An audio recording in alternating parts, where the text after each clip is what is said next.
If you are a Nigerian and you do not believe that there is a Fulani agenda, then you need to go to a hospital and get your head checked. Is there a Fulani agenda in Nigeria? Absolutely yes. What is the agenda?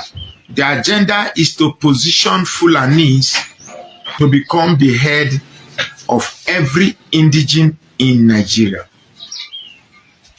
Otherwise, how do you explain a Fulani man did 8 years and another Fulani man is already angling to become the president after 2 years of a southern president? Is that not see finish? Is that not an insult?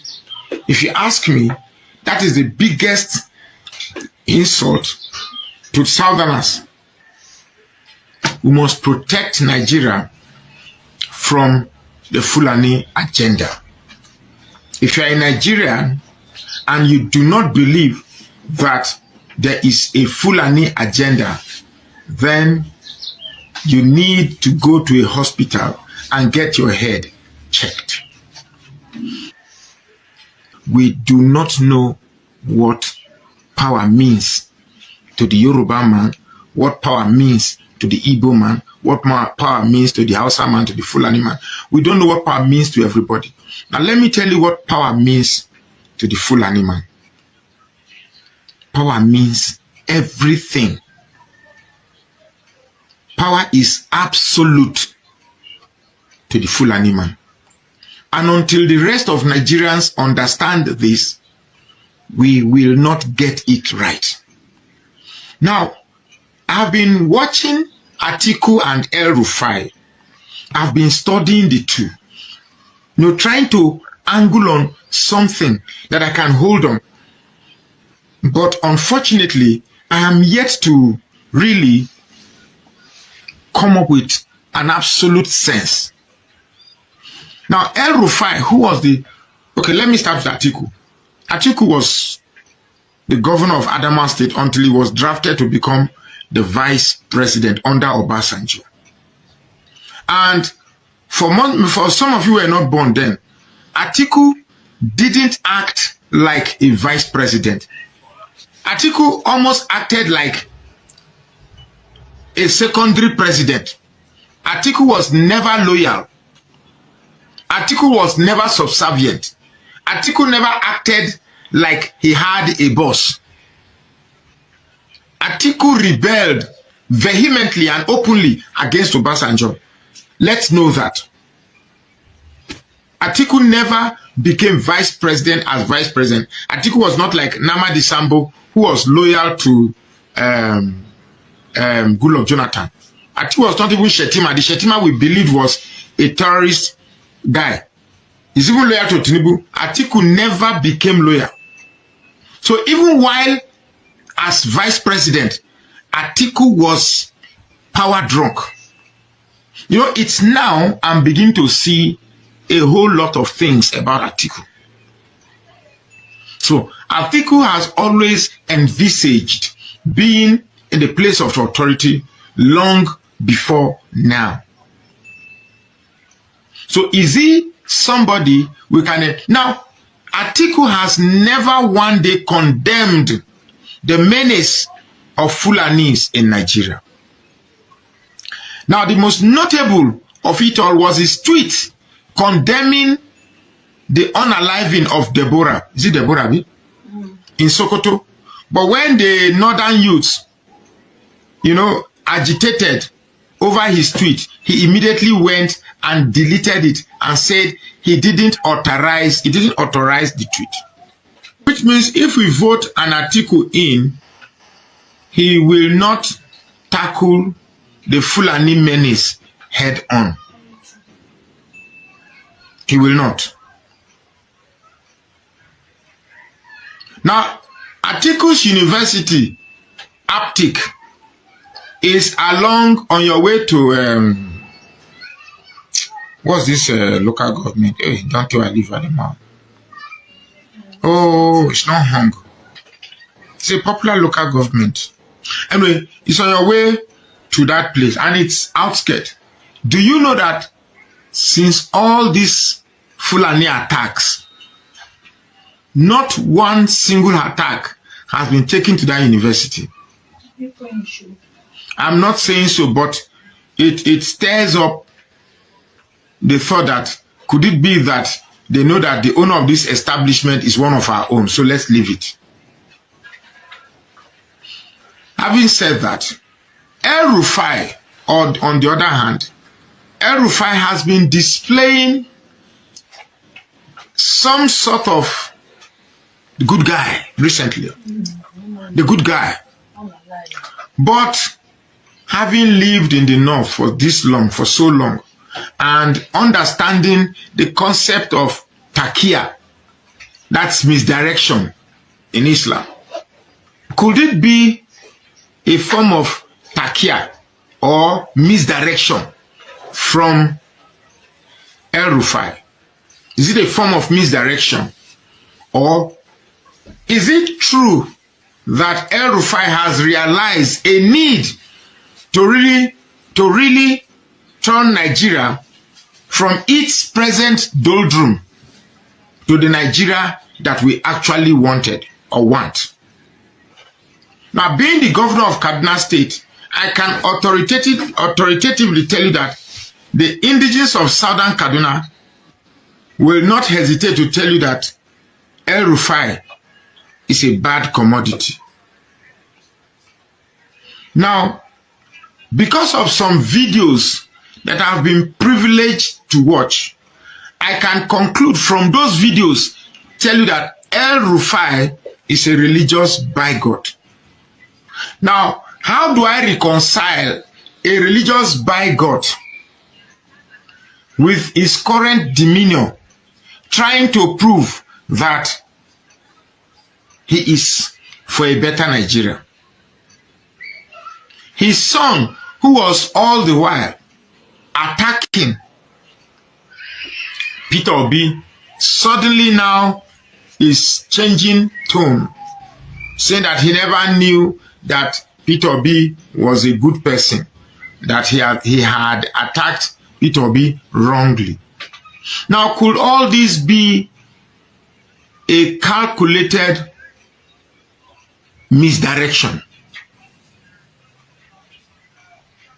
Is all this a misdirection? Now, Goodluck Jonathan was president from 2011 to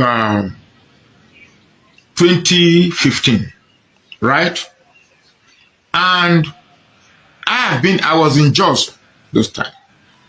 Trust me that there was a time that hearing bomb blast became a normal thing.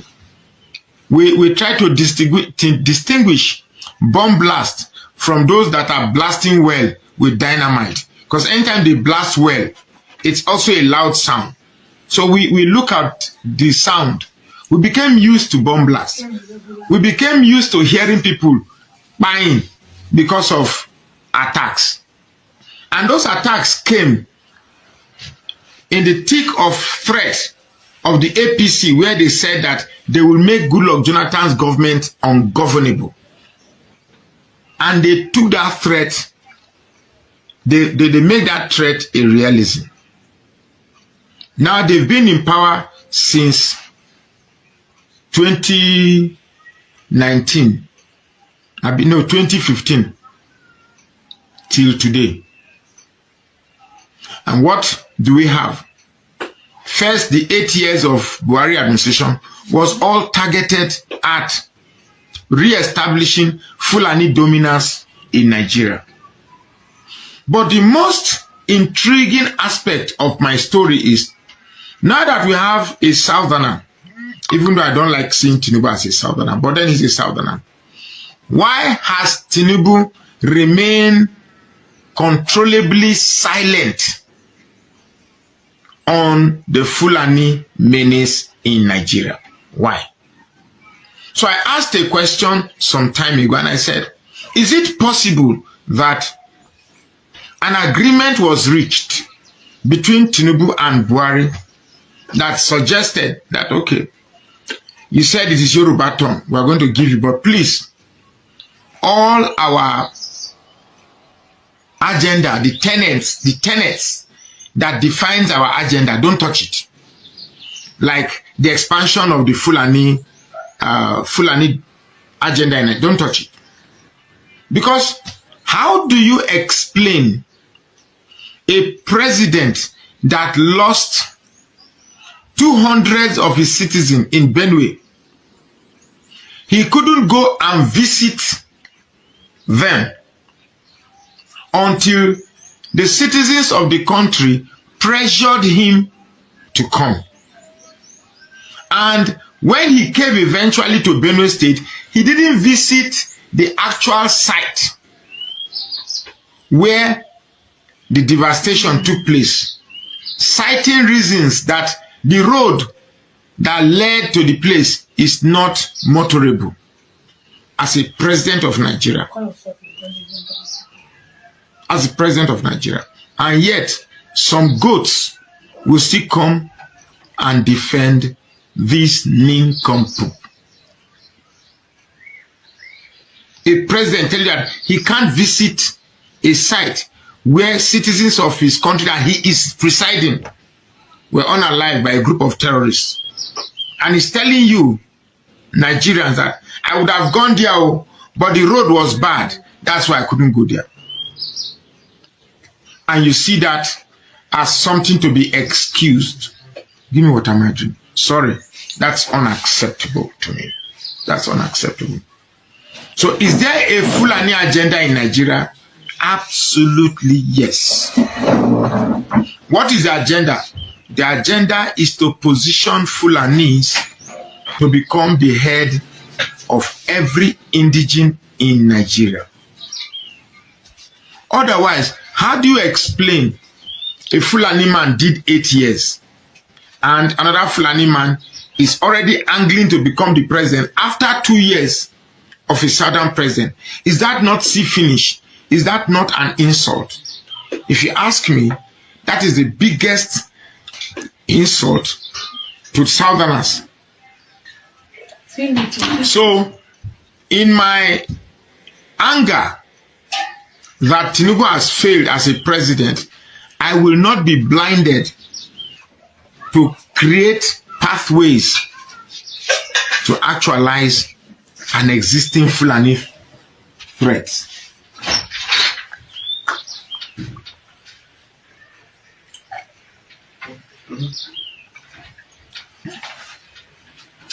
So in my anger with the Tinubu failure, I will not be blinded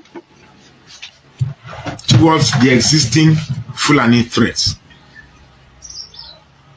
Yes, Tinubu needs to go, but at the same time, we must protect Nigeria from the Fulani agenda.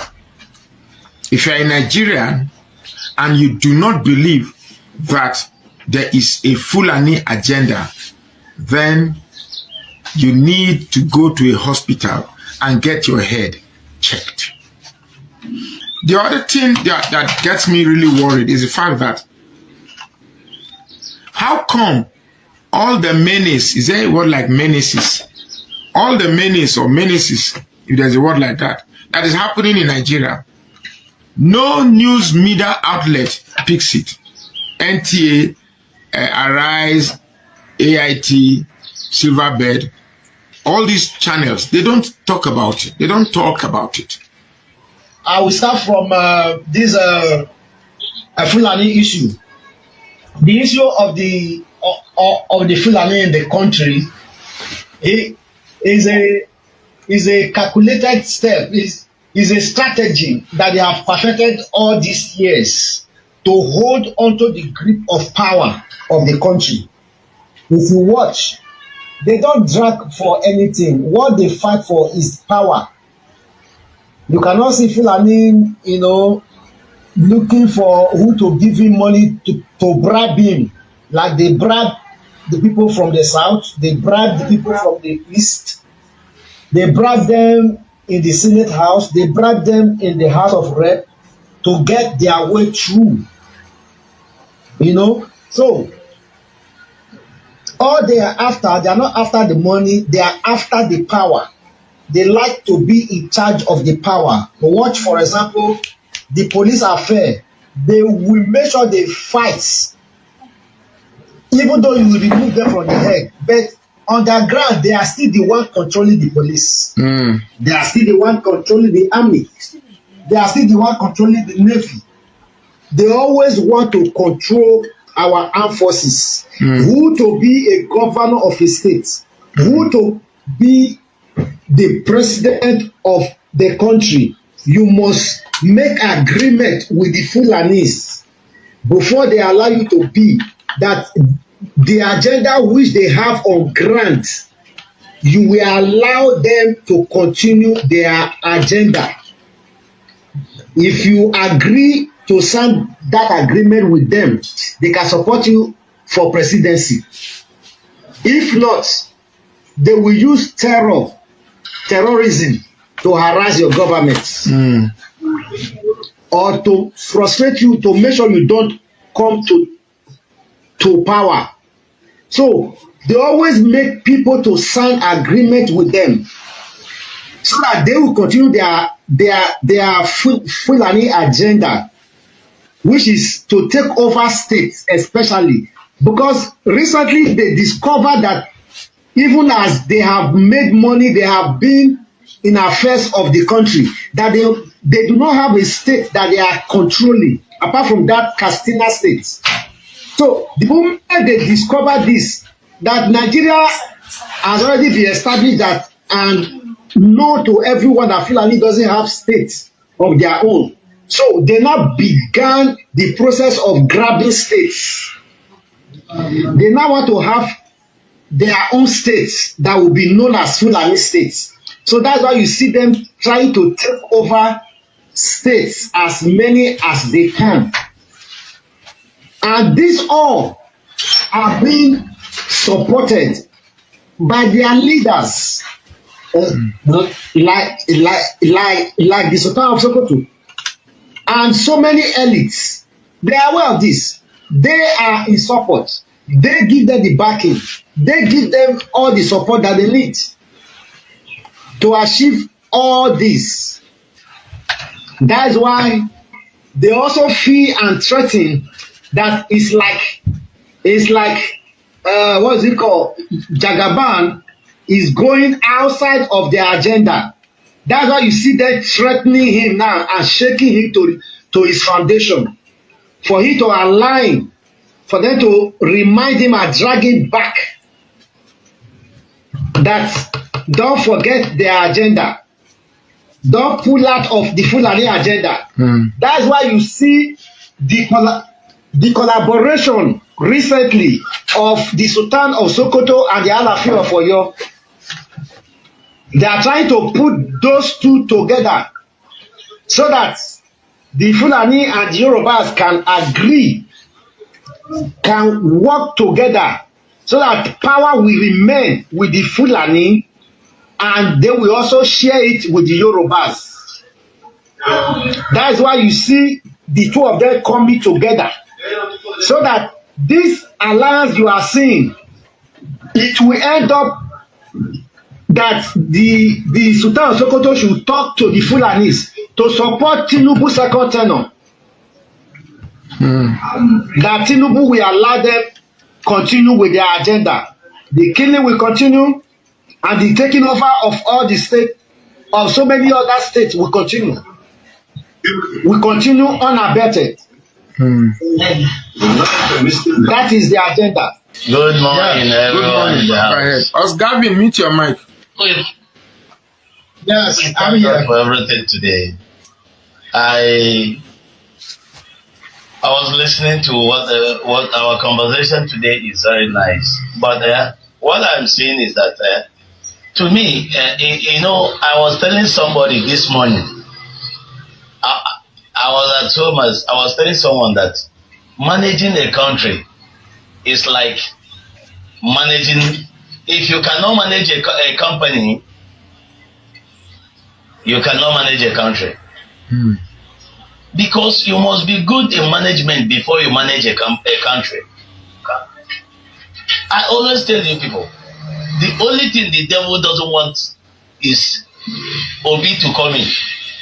The very day Obi came in that country, but believe me, everything will be well.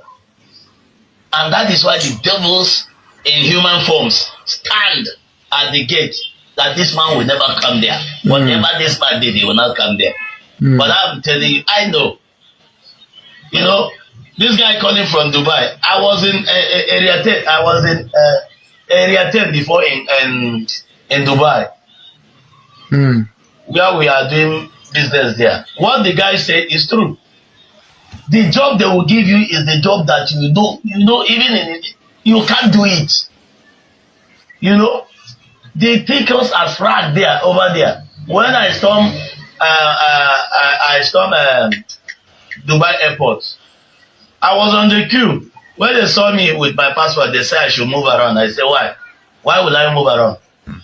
Some people are coming, the so-called American airline, Virgin Atlanta landed, and they were on the queue. They asked me to stay aside. I said, my friend, please. So the policy of your nation determine the respect they will give you. These people have destroyed our country. I'm telling you.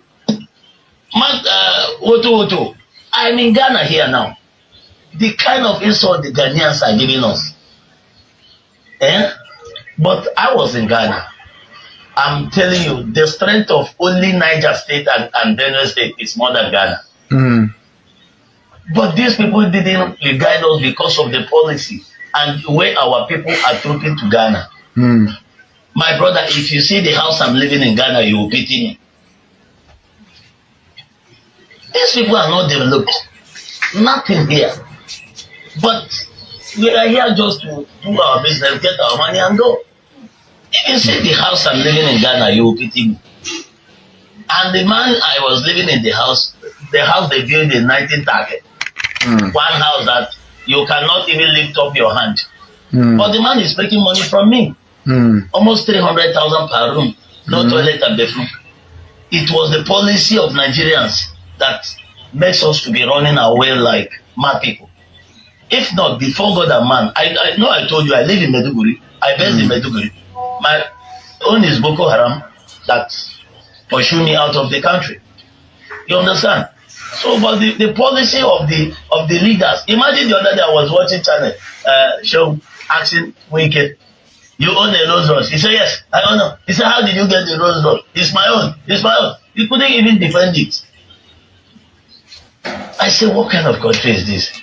A civil servant. It's not a businessman. It's a barrister. I have never had that Wike won a case in a court, and nobody cares about it. The way they do it in that country, I don't understand. That's why only thing I need from God, I was asking God, please, if Obi comes, let him give us Obi. I know what Obi want to do was to destroy all these retired legs and send them packing, so that the youth will take over the country, so that we will see good things happening. As for Fulani you are talking of, to me, all these Fulani, I have been with them when I was in Bauchi State, Azare precisely. I live in Azare for a long time. These people, I think they are using them for politics. So to me, they are not the major problem. The major problem is the head from the top. Had it been we have a good leader, the policy you implement will put everybody on his house. You understand? Everybody will be in his home, because you cannot be disturbing people with your nomadic life. They give you say ruga, you say no. You want to be disturbing people with your nomadic system? Who is practicing that nonsense in this time? So to me, that one is not the problem, because when the president enact a law that say any man like me now, let me go straight to that one. If they enact law that say any cattle rearer must have ruga, must have a stay, a place, a particular place. No moving of cattle here and there. It will stop.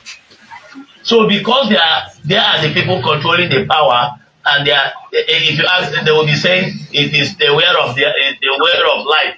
Is the way of life. Is the way of their people life.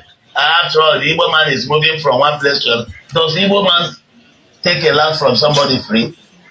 Igbo man will come to your place, get a shop, pay, get a land, pay. Your own, you will use it to destroy people's own. Like Benue people, mostly, predominantly, they are farmers. And you use your own to destroy their own. And you are because your people are in power, they are sharing you, giving you, this kind of thing. It was because we have not gotten a president that will enact law. If they place a law that there will be no movement of cattle from here to there, unless through you convey it by lorry. Yes, it will become a law. You understand? So to me, that one is not a problem. Let us, if God give us Obi, all those things will be handled. Yes, because they use Fulani as a tools for the politics. Somebody's you understand? Yes. Go ahead. If this one come, he tell you don't you know I'm a Fulani? Somebody's at the door. Don't hear now. Go ahead. Who? Don't you know I'm a Fulani man? You know what I'm talking. Yeah. You know. You live in the north for a long time. And you know. And so what? You are Fulani. When I read the history, I heard of the way we assemble in Nigeria. I noticed that Fulani was the last people to come. So you are tormenting people all around. The major problem is that the presidency has not done anything since Nigeria began up to today. So, and we have now gotten a president that will put Nigeria in their place, put Nigerians in their place.